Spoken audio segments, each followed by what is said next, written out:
Ya, assalamualaikum. Ini lagi jalan mau nginep di rumahnya si Ami, adik saya. Adik saya rumahnya di Pondok Rajek nih. Kita lagi mau ngobrol-ngobrolin tentang sebetulnya pertanyaan gimana tadi, Mi? Itu kemarin pengalaman gua habis ikut wawancara di sekolah alam Indonesia. Jadi gua daftarin anak TK itu udah kayak daftar CPNS. Nah, Pertama harus ngirim data administratif dari foto segala macem, pertanyaan detail sama umum. Yang umum tuh bahkan sampai kapan lahirnya tuh berapa bulan, terus mulai berjalan kapan, mulai merangkak kapan, segala macem. Sampai pertanyaan detail, dikasih contoh-contoh kasus pertanyaan dan kita harus jawab, dan itu dijawabnya by online gitu kan. Kita ngetik terus kita kirim, itu jadi persyaratan administratif. Dan kemarin gue lulus administratif, habis itu tes wawancara juga kayak tes CPNS kan. Orang lagi pada tes CPNS, sekarang gue tes ini anak masuk TK. padahal itu kayak swasta ya. Emang Swasta. yang ditawarin sama sekolah itu apa sampai lu mau ngikutin semua prosedurnya?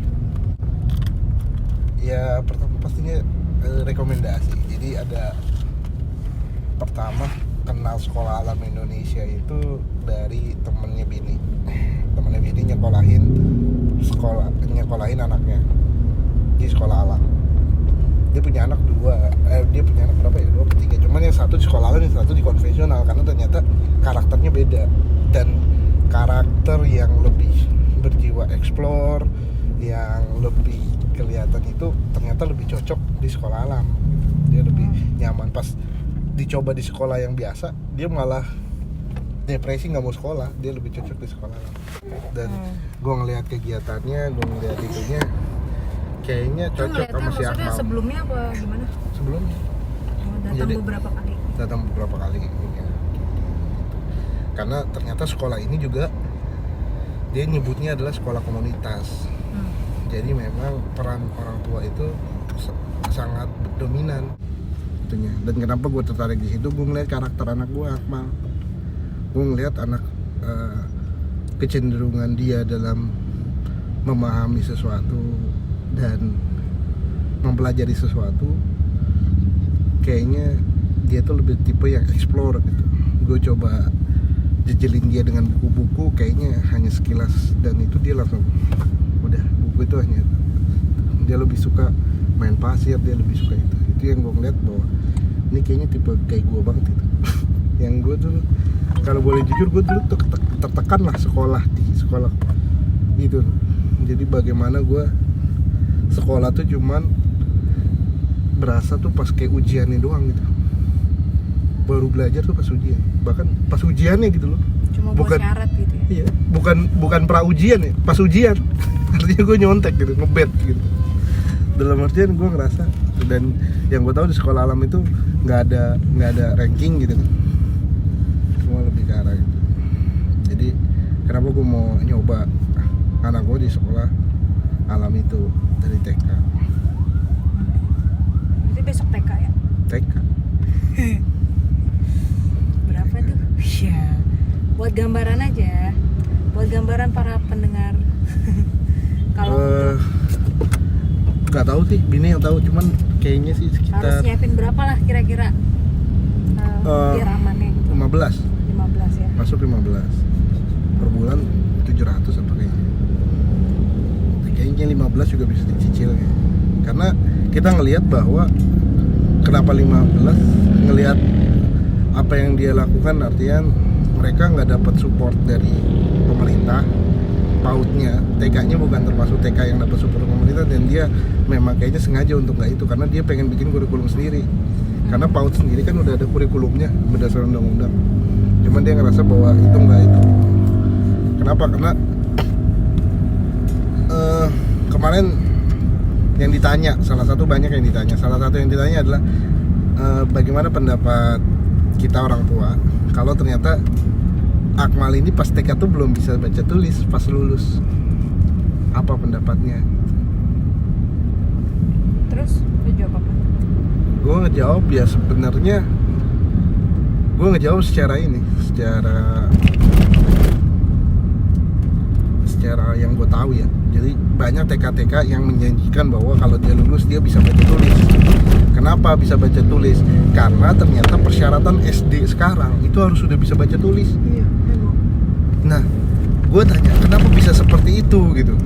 Ternyata kalau lo buka undang-undang terkait dengan PAUD, undang-undang pendidikan terkait dengan PAUD, salah satu fungsi daripada PAUD itu adalah untuk bisa menyiapkan anak untuk masuk ke jenjang sekolah dasar. Nah, berarti itu inline sebenarnya terhadap apa yang dibuat kurikulum oleh beberapa TK, yaitu menyiapkan dia untuk bisa baca tulis, sehingga SD, mungkin guru SD kelas 1 tidak lagi mengajarkan baca tulis, langsung digenjot ilmu akademik yang lain, tambah-tambahan segala macam gitu. Nah, hal ini kontradiktif dengan bacaan gua terkait dengan kurikulum yang ada di Finlandia.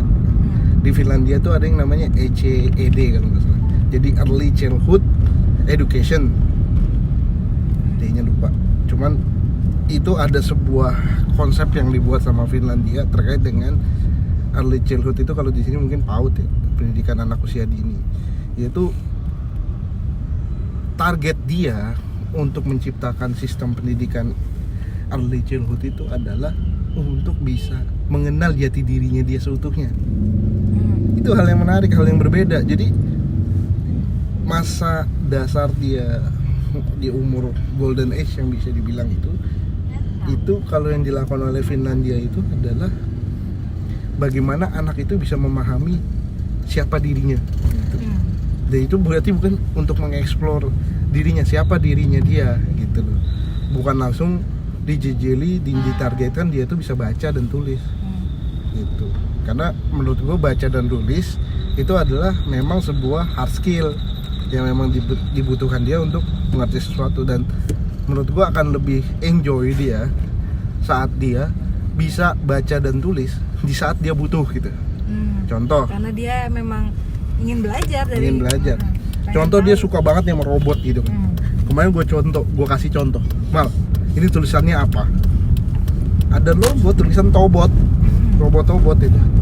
Dia langsung jawab itu Tobot gitu kan. Karena dia tahu bentuknya itu tulisannya Tobot gitu.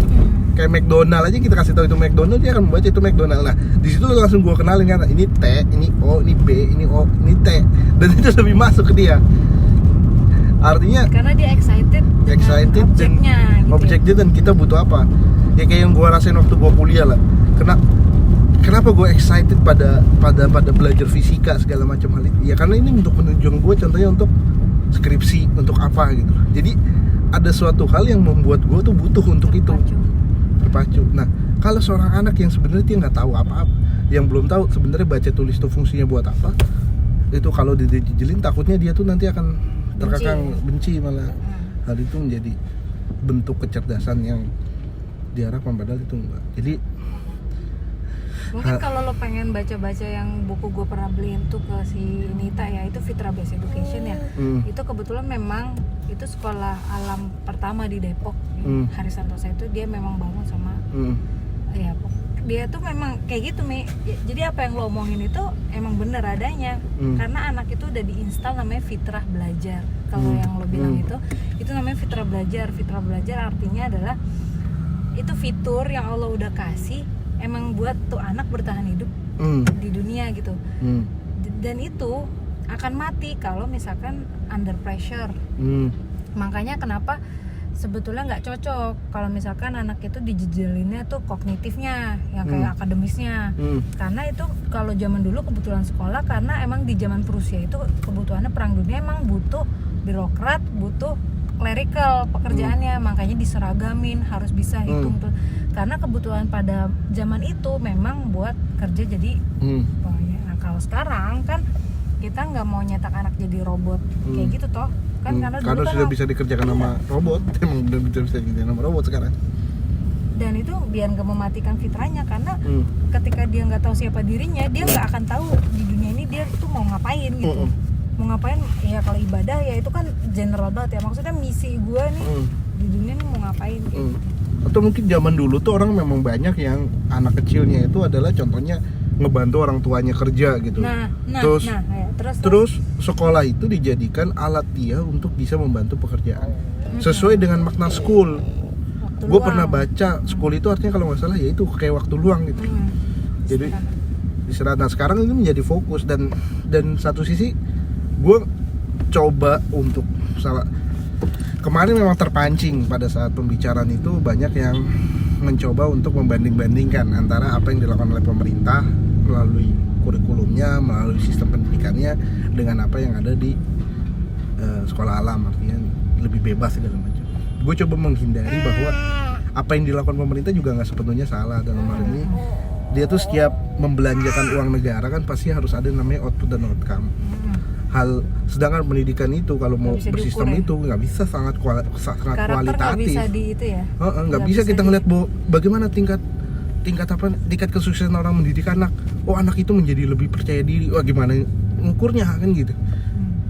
Hal itu yang menurut gua dalam hal ini pemerintah dengan sistem keuangan yang sangat rigid, pertanggungjawaban administratif yang sangat rigid, pertanggungjawabnya juga harus semua BPK akan bertanya segala macam. Ya dia hanya semampu yang bisa dilakukan seperti itu. Dalam hal ini apa yang dilakukan pemerintah mungkin nggak sepenuhnya salah dan mungkin ada beberapa anak yang sebenarnya cocok di sekolah pendidikan seperti itu. Dan itu kalau bisa memang diperlukan. Ya, tapi orang-orang yang disekolahkan di tempat itu toh juga harus kayak lu misalkan lu udah observe anak lu tuh memang tertarik di situ, makanya lu masukin anak lu ke situ, memang kayak gitu. Jadi balik lagi kalau ditanyain paling ideal itu sistem pendidikan ya kayaknya pertanyaannya itu. Itu yang kayak gimana ya, berarti memang balik lagi ya orang tua itu berarti sebagai pemangku keputusan yang paling utama untuk pendidikan anak. Memang artinya itu yang Allah tugaskan ke orang tua. Yes, berarti lo sudah paham ya. Di tahun keberapa lo baru ngehal ini, apa sebetulnya dari dulu udah nggak tapi nggak, masih abstrak, masih mencar-mencar apa? Kan kayak dulu pernah kayak nanyain gue masukin ke mal tuh apa ya gitu. Iya sih. Apa gimana? Kalau gue sih ngerasa kenapa pikiran ini datang ya? Karena urgent udah usia segitu. Iya, urgent udah usia segitu dan apa yang gue lakukan karena gue kalau ngerasa bahwa sistem pendidikan ini terlalu rigid itu gue rasain mungkin dari SMP dan SMA mungkin. Dari gue SMA tuh ngerasa bahwa gue tuh memang hal yang membuat gue semangat untuk sekolah SMA segala macam. Kalau mau jujur ya karena teman-teman, karena bisa ketemu teman, ngumpul sama teman segala macam itu. Dalam hal itu ada rasa tekanan seperti harus ada ranking, ada ujian, ada itu. Dalam hal itu yang ngebuat gue tuh sebenarnya nggak begitu nyaman. Jadi harapan sekolah itu harus ada yang eksplor sebenarnya udah dirasain dari dulu. Cuman gue menyadari bahwa sekolah yang unkonvensional seperti itu pasti membutuhkan biaya yang lebih. Kenapa membutuhkan biaya yang lebih? Karena nggak dapat bantuan dari pemerintah. Pemerintah kan memang sudah mengalokasikan anggaran 20%. Hanya pendidikan lah yang anggarannya itu langsung terpakai sekian persen dibandingkan dengan anggaran yang lain. Kalau anggaran yang lain, berapa kamu butuhnya, kami berikan segitu. Sedangkan kalau pendidikan udah langsung dipatok 20% dari APBN atau APBD. Sehingga malah bingung untuk melakukan pembelanjaannya gitu. Mereka sekolah-sekolah yang konvensional pasti didukung, disupport oleh dana segala macam sehingga biayanya bisa lebih tertekan. Kalau sekolah yang unkonvensional pasti membutuhkan dana lebih besar ya, karena untuk bangku. Orang kemarin aja pas terakhir itu kan ada 2 wawancara. Pertama wawancara ke pihak sekolah, sama wawancara kepada dewan sekolah. Dewan sekolahnya itu adalah orang tua yang menyekolahkan anaknya di situ. Kalau yang pertama lebih banyak itu loh tadi, salah satu pertanyaannya siapa tanggung jawab pendidikan, terus bagaimana kalau si anak kita belum bisa baca tulis. Terus ada pertanyaan yang itu juga, sebenarnya pertanyaan itu juga ada waktu kita ngisi administratif, dari akhlak ke kepemimpinan sama akademik. Kita suruh mengurutkan mana yang paling penting. Kalau menurut lu baik. Akhlak, kepemimpinan sama Akademik. Simply akhlak lah. Akhlak terus Pemimpinan. terus Baru akademik. nah berarti akademik ketiga. Ya semua mungkin jawab itu dan pasti kan kita harus cari alasannya. Apa alasannya kan gitu. Gue langsung ngejawab tuh tadi tuh pas langsung ditanyain lagi itu, gue langsung cukup jawab satu ya. Kasus Garuda gue. Bahwa Garuda itu kan kesalahan dia kan cuma satu, akhlaknya nggak bagus, tiba-tiba dia harus dipecat gitu. Padahal salah satu alasan utama seorang direktur utama dipilih kan karena kinerjanya. Sedangkan kinerja keuangan dia bagus, kepemimpinan dia mungkin bagus kan, semua orang pada loyal ke dia, dan mungkin akademik dia bagus sehingga dia bisa menjadi direktur utama. Cuma semua runtuh gara-gara akhlaknya buruk kan. Berarti kan akhlak menjadi satu fondasi. Kita sering lihat banyak orang yang Bagus gitu. juga jawaban lu deh. Kayak gitu. Jadi gue datang udah jam 7, cuman dia datangnya jam 9. Dan nah tuh pertanyaan memang hampir banyak itu. Dia sampai nanya apa makanan kesukaannya Akmal dan apa yang Akmal nggak suka, sayur suka nggak. Terus bahkan dia mencoba, bahkan pernah nggak kita sekolah SD tuh tahu karakter anak kita tuh kayak gimana sih. Yang ada kan gue bajakan kan SD, SMP, SD ya, kuliah aja gue pernah ngerasa bahwa ada temen gue yang dibilang bahwa kamu tuh gak cocok masuk IPA gitu. Teman lu gitu. Iya, teman beda kelas. Yang gituin Guru, kok kamu bisa masuk IPA sih? Gitu. Kamu orang kayak gini kok bisa masuk IPA gitu. Terus dia lulus ITB. Terus Iya, kuliah banyak kayak S2 kasus kayak gitu ya. Terus S2-nya di Malaysia. Iya, dalam artian diskriminasi seperti itu pun tetap terjadi. Dan pertanyaannya guru SA itu sampai nanya bahwa kapan, jadi ternyata ada alasannya kenapa dalam menulis waktu tes administratif ditanya sejak kapan Akmal itu mulai bisa berdiri, terus sejak kapan dia mulai merangkak, sejak kapan dia mulai berlari gitu. Nah, Pak, normal nggak proses dia untuk itunya? Ternyata tujuh kembangnya ternyata ada pengaruh jika ada anak itu yang meloncat, contohnya berdiri terus langsung lari gitu. Jadi ada juga yang nggak ngerangkak terus langsung jalan. Ternyata menurut dia ada pengaruh jika memang ada yang diloncat, sehingga dia masih ada yang namanya hutang, bisa dibilang kata dia hutangnya, sehingga dia akan melakukan yang namanya tindakan pada saat dia proses belajar mengajar tuh dia belum selesai pada pergerakan motoriknya, sehingga kalau dia belum selesai dia tidak akan bisa menerima challenge berikutnya pelajaran. Duduk diam itu masih belum bisa. Iya, motorik halusnya belum bisa masuk motorik halus, dia harus masuk dulu motorik kasar dulu. Nah, itu didetect sama gurunya dari awal, jadi sehingga nanti dia perlakuannya kepada anak itu berbeda. Jadi ya logikanya bisa, ya ibaratnya jadi bukan kan, soalnya kan emang tidak ada anak yang bandel kan.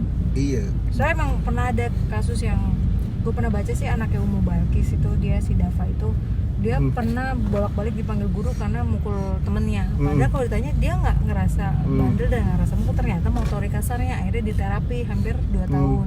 Setelah hampir 2 tahun udah balik lagi, jadi kayak kebutuhan motorik halusnya dilatih terus kayak gitu sampai ya udah kayak gitu contohnya. Nah itu ngomongin motorik halus, gimana kalau yang masalah kognitifnya? Ibaratnya kalau di bukunya itu kan tadi Fitra belajar ya, ada Fitra Keimanan. Anak itu boleh dipukul itu kan katanya umur 7 tahun. Tapi kebutuhan untuk dia menumbuhkan rasa cintanya kepada Allah juga kita harus tanamin dari 0 sampai 6 tahun. Jadi karena otaknya 0 sampai 6 tahun tuh nggak ada otak akal gitu. Mikirnya tuh masih abstraksi semua. Jadi pakainya ranah perasaan. Kebutuhan dia ada bukan rukun ada berapa, manasik haji gitu bukan, tapi ngelihat orang tuanya excited saat sholat, merasa bahagia ketika ternyata kalau gue habis sholat gue dicium nih, gue happy gitu. Jadi memunculkan menampakkan wajah gembira ketika kita sholat di hadapannya dia gitu. Jadi dia tuh udah punya mindset kalau ibadah Allah itu bagus, indah. Jadi neraka tuh ntar kayak gitu-gitu. Itu namanya itu, supaya ketika dia sudah akhir balik dia sudah siap syariat gitu. Umur 6 tahun sudah siap disiplin kayak gitu. Jadinya ada kaitannya. Sebenarnya kalau di buku itu ada 8 fitrah. Ada juga fitrah individual kayak ibaratnya ego. Umur di bawah 6 tahun nggak boleh tuh kayak itu mainannya bagi dong, nggak boleh pelit kayak gitu, nggak boleh, karena dia egonya harus dipenuhi sampai umur 6 tahun. Kalau enggak nanti dia akan jadi orang yang egois ketika dewasa, orang yang pelit yang ketika dewasa kayak gitu. Jadi ada fitrah sosial gitu, dia bisa main bersama, main bareng tapi tidak bermain bersama-sama kalau umur. Makanya kita harus bermain bareng cuman enggak itu. Enggak cuma bareng tempat doang gitu. Cuman nggak bisa, belum terkoneksi ya. Berarti baru sama-sama kerja, belum kerja sama. Iya, sama kerja itu menyesal kayak gitu. Menarik kan? Ternyata memang kalau gue pikir-pikir itu semuanya pasti nyambung sih, semuanya. Rizky jawab nggak, apa lu doang? Jawab lah bolak-balik. Oh, dia nanya ini persatuan ibu bapak gitu. Iya, pertama nanya ke Rizky mau ada yang mau ditambahin atau gue jawab terus apa yang Rizky tambahin gitu. Kalau Rizky kan ngomong lebih apa ya, lebih ke arah curhat, terus lebih ke arah kayak nggak bisa nggak luas kayak gue ya, kayak Garuda aja kan gitu. Kalau dia ya kita harus gitu, artinya sangat birokrat lah jawaban dia tuh. Itu tambahan gitu kan. Jadi kayak ini kan harusnya ini gini oke. Yang dapat ranking 1 terus ya. Cuman gue tanya juga seri-seri lu waktu dia ngerasa bahwa pada saat dia dapat ranking 1 itu pun dia nggak ngerasa tertekan. Happy aja dia dapat ranking 1 pun nggak pernah kayak disuruh ibunya tuh harus ranking gitu, enggak. Dia karena emang suka aja gitu. Nggak ada rasa tekanan, dia makanya ngerasain kayak gitu. Berarti kan memang ada orang yang cocok di sekolah di situ. Dan memang dia cocok kan dan sampai sekarang juga kayak gitu kan. Iya, pekerjaannya dia yang begitu, yang administratif, yang terus lu nggak ngerasa jengah gitu. Kerjaan kayak cuman ngurusin warga yang rutin kayak gitu. Ya dia ngerasa ya happy aja, yang penting bisa bantu warga, udah cukup kayak gitu aja. Nggak pernah yang kayak mikir kayak wah apa berubah segala macam. Passion gue apa gitu-gitu emang enggak. Karena dia sudah menemukan dari kecil gitu ya. Iya, dari kecil ya emang dia gitu, dan itu penting bagi birokrat juga, orang yang seperti itu penting. Maksudnya misi itu kayak gitu yang dari kecil. Makanya yang kalau dulu tadi lu bikin contoh, dulu orang sekolah itu kan karena dia udah punya pekerjaan gitu dari orang tua, misalkan nelayan gitu ya. Sekolah itu ya buat ngisi waktu luang karena dia perannya dia ya sebagai nelayan gitu. Dia udah punya role, dia udah punya peran di situ, peran dia sebagai apa. Dan itu diwariskan kan. Maksudnya kan memang harus ada yang punya peran itu toh. Terus pas yang wawancara sama wali kelas gitu kan, artinya dia perwakilan itu, dia bilang, ibu yakin mau sekolahin anak sini, ini yang lebih repot orang tuanya dong. Nah kan kadang-kadang ya saya sering outing juga gitu keluar, bapaknya yang repot gitu. Bahkan ada dalam setahun 2 kali atau setahun 2 kali namanya ada Jumat ayah mengajar gitu. Jadi nanti gantian setiap Jumat gantian, nanti ada ayah murid ya, mungkin bisa ngedongeng, bisa cerita apa, dikasih waktu ngisi kelas. Mungkin di situ ada kebanggaan kali ya bagi seorang anak ya, yang tahu bapaknya itu ngajar gitu kali. Iya. Kita aja, gue tuh ngerasa tuh gitu mengingatnya. Jadi ibaratnya lu pendidikan kerendam semua. Bapak gue bagian dari pendidikan gue. Kalau dulu kan gue ngerasa sama bapak gue kayak udah sapkon aja, udah bodo amat mau jadi apa, pokoknya gue maunya lu pintar ranking gitu. Nah, sekarang kan kayak ada in charge-nya gitu. kayak iya dia bikin konsepnya kayak gitu. Karena dulu gue pernah ngerasa apa ya, kapan ya, lu mungkin pernah inget nggak, gue tiba-tiba pulang terus ngelihat si Majid lagi tiduran di ruang tengah, terus gue bawa gayung, terus gue siram si Majid. Gara-gara Gue pernah ngerasain itu ternyata, dan gue masih ingat sampai sekarang itu gara-gara waktu gue sekolah SD itu, di dalam sekolah gue ngelihat bapak di jendela, terus bapak ngelihat gue, say hey, terus gue seneng banget rasanya. Nah terus pas kelas selesai gue ngeliat nggak ada bapak, terus kecewa gitu. kecewa banget gue, lah bapak mana kok, kirain jemput gitu kan. Bener-bener kan ibaratnya universe kita ketika kecil tuh orang tua kan ya, kayaknya segalanya gitu ya. Iya, nggak tahu, ada rasa sangat seneng sekali kalau yang gue ngerasain ya, saat gue dijemput bapak gitu. Dan itu kondisinya kalau nggak salah tuh hari Sabtu gitu. Iya. Gue masih pakai baju itu, terus gue bilang, ini bapak mana kok dicariin nggak ada. Terus akhirnya gue pulang dalam kondisi sangat kesel gitu. Saking keselnya gue limpasin dengan gue ngeliat si Majid lagi tiduran itu. Lu udah minta maaf belum sama Majid? Kagak. Lu minta maaf Jid, Emi, soalnya itu tuh mungkin gara-gara hal-hal pembulian itu yang bikin dia tuh kayak lah iya, gue juga bingung kan, gue ngerasa salah juga apa enggak gimana, ya, dan iya gue nggak dong. bisa ngontrol. Artinya pada saat itu gue itu dari buku yang itu namanya emosi. Emosi itu bukan artinya marah, tapi memang itu harus diluapkan, dan itu bagus ketika lu luapin dengan cara kayak gitu. gue siram semua, kalau nggak salah yang bantu tuh siapa itu pun gue siram gitu. Jadi gue di kamar mandi tuh gue habis gue siram. Artinya pada saat itu mungkin gue lagi prosesi nyari perhatian gitu kan, terus ditanya kenapa masalahnya kan gitu kan. Dan memang Dan gue pengen nyebut tuntas, itu, emosinya harus tuntas. dan gue pengen nyebut itu, kok bapak datang say hey, kirain mau jemput, ternyata kok malah nggak ngejemput gitu. Apa bapak mana? Terus bapak pulang tiba-tiba pas itu, kesel aja. Ya, itu. Terus dari situ juga kita harusnya belajar ngomongin emosi ya. Anak kita tuh emosinya harus tuntas juga Mi, supaya tidak kayak kebawa sampai akhirnya dia jadi orang tua. Malah nanti nuntasinnya ibaratnya momen nyiramnya itu ketika dia udah jadi. Terus ditanya juga gimana kalau ternyata si Akmal itu kena bully, ataupun Akmal yang ngebully, apa tindakan kita. Gue pertanyaan, kalau Akmal dibully kayaknya nggak mungkin. dia kayak lebih itu. Cuman pengalaman yang gue ngerasain ya si Akmal ya, waktu kan di rumah kan kadang-kadang juga sering tuh gitu kan ya.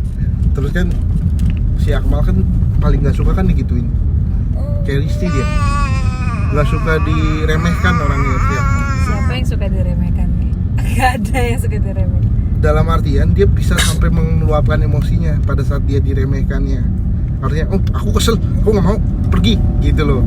Jadi bukan dalam artian bukan hanya menangis gitu, dia bahkan bisa melawan. Melawan, jadinya ya udah, kayak Akmal tiba-tiba kan digituin, terus dia tinggal bilang gue, ya udah aku pergi aja gitu, dia pergi gitu. Terus ternyata pada saat dia ngeliat ada temennya digituin, dia langsung ngerangkul temennya, ya udah main sama aku aja, kata Akmal gitu. Dia empati. Iya kita cuma ngasih tahu, Mal, lu kalau digituin gimana, Mal? Nggak suka, udah jangan gituin orang. Dia udah mulai bisa diajak komunikasi. Anak itu dari di dalam perut udah bisa diajak komunikasi, cuma dia nggak tahu harus ngeresponnya gimana. Dan kadang nggak ketemu tuh kata-katanya mau keluarnya apa. Oke, jadi segitu dulu. Sorry kepotong karena ada telepon lagi dan kita udah mau nyampe rumah. Terima kasih banget sudah mau mendengarkan sampai sejauh ini, dan kalau misalkan kalian ada pertanyaan, ide-ide obrolan, boleh loh share komennya di bawah. Semoga podcast ini bisa bermanfaat, dan sampai ketemu ya di video-video dan podcast selanjutnya. Assalamualaikum.